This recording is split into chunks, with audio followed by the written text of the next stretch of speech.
So, day one, it's a bit echoey in here.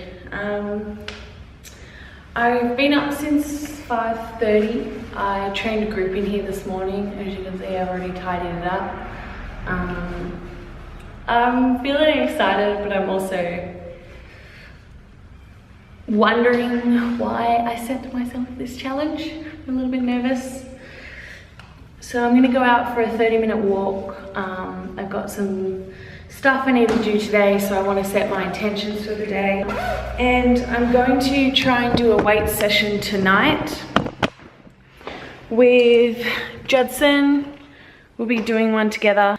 I have to have a look at my notes. I want to do full body because it's the first day and I'm super pumped and excited, but I am not going to. I think I'm just gonna do lower body. I'm gonna go for a short walk. I've got another class to teach this morning, but once I come back from my walk, I'm gonna make breakfast. That was about 40 minutes and 3.5 kilometers. It started raining whilst I was walking. I did check the weather app and it lied to me, told me that it wasn't gonna rain, but it did, so. But I survived, I still walked, I just have really wet hair. So I'm now gonna make my oats. I always put spinach, grated zucchini in it to get my greens for the day. Oats, obviously, carbs, and I'm gonna put protein powder in it and eat it because I am so hungry. My oats, I just use Uncle Toby. This is the cacao powder that I'm using today. See how it says Sarah on it?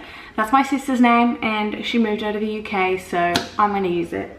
So it's got a bit of love in it. Also, I just realized in the fridge that I ran out of zucchini, so I'm gonna use spinach, so I'm gonna use a whole zucchini today. This is the protein powder I'm currently using. I don't mind it. It's got lots of vitamins and it's also got my probiotics in it, but apparently the probiotics wear off a little bit when you cook it on heat. The other protein powder that I really love is Teresa Cutter. So this is the final meal. It doesn't necessarily look as good as it tastes, but trust me, it does taste good. Because I didn't have spinach today and I am trying to have 3 different types of vegetables in every meal, I'm gonna have a little bit more at lunch. I've only got about half an hour before I have to leave for my class. So I'm gonna sit down and eat this, go and teach my class at Fernwood, and then I've got a couple of errands to run and I'll check back in. I'm gonna go to the shops and get food for my food prep and then prepare lunch. Okay, so I just finished my class at Fernwood, and at this point I usually get in my car and go to Gloria Jean's and get an iced coffee, which I can't do right now because I'm obviously trying to get my abs out, so I am going to not do that. And I successfully avoided it, so self high five to me. I also went to pick up my shampoo and conditioner from my hairdresser, and seriously, look at this. Easter is coming up. I seriously picked the worst time to do an ab assignment. So I'm gonna have to practice self-control and try really hard not to eat these.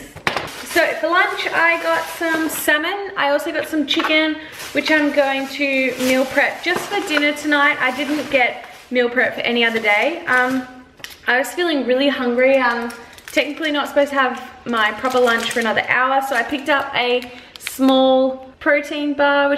I only picked up a mini one, and I am gonna make myself a tea as well whilst I cook. But I think I'm gonna go up and wash my hair first, and then I will show you guys my food and my lunch and my meal prep. Okay, so this is lunch. It kind of looks like a lot, but it's not really.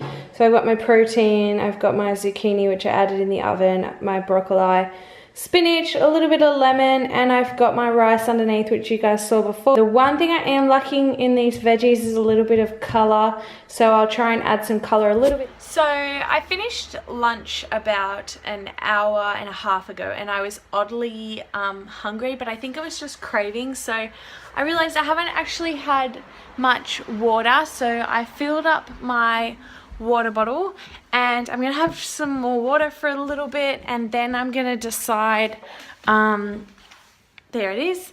If I'm still hungry, then I will think about having a snack or something and try and listen to my body. But I did have quite a big lunch, so I'm just going to have my water for a little bit, keep doing some work. I have a client later today, and then I will check back in, but I'm just giving you guys an update about how my day is going. I think it's a little bit mental as well, knowing that I'm trying to eat really well.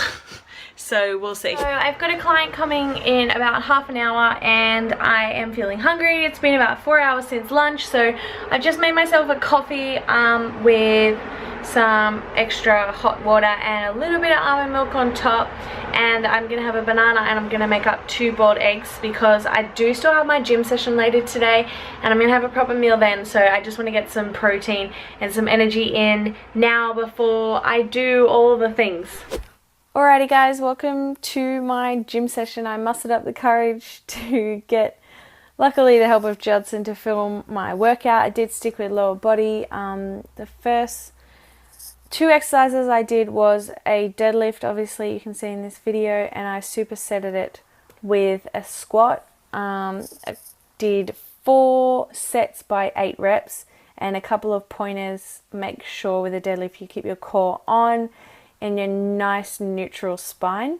I almost forgot that Judson needed to record my squat as well. A couple of things to work on with my squat. You'll see I need to focus on going a little bit lower, so I think it's going to be a while before I can up the weights, but that's fine. Again, really making sure your abs are on when you do this. You keep your chest up and a nice neutral spine. A lot of people tend to come forward in their toes and bring their knees over their toes. So try to stay nice and strong in your form. These squats are a real struggle for me. You can tell by the end it's quite slow on the way up. It's a squint. And Judson. Alright, moving along. The second 2 exercises were focused on the glute. This is a stiff leg deadlift. I've got 30 kilos there. Really squeezing the bottom on the way up, and this is great for the hamstring and the bottom.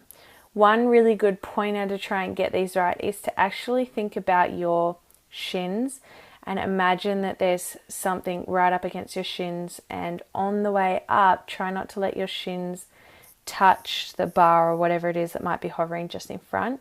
If you can maintain that, you will hit your hamstrings a little bit more, really squeezing the bottom at the top. I'm still doing 4 by 8 here.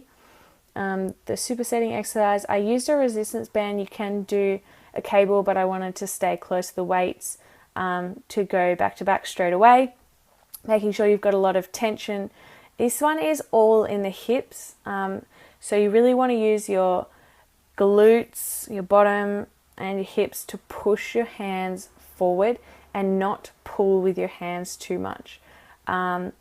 Again, trying not to move the shins, so just using the hips to push right forward, keeping your abs on and a nice neutral spine, which you can see there. I give a little bit of an extra push at the top, and this one is a killer for the booty, but a good exercise nonetheless. So I finish off with this ab exercise. I did do this one with straight legs. It's really important not to swing with this exercise, but I did feel it a little bit more in my quads. I didn't notice it as much in my abs, so I am going to change this one. Obviously, when you do weights training, you are still working your core, but I really wanted to add one core exercise in at the end. I finished it off with literally 3.5 minutes on the Stairmaster, and quite a fast paced. I did double step. So this is my end workout. It does say 121. I forgot to stop it a little bit earlier. It was about a 45-minute workout. This is my food prep from a little bit earlier, before we went to the gym, and then we obviously ate after the gym, and it was a pretty good meal. We were pretty happy with it. It definitely filled us up.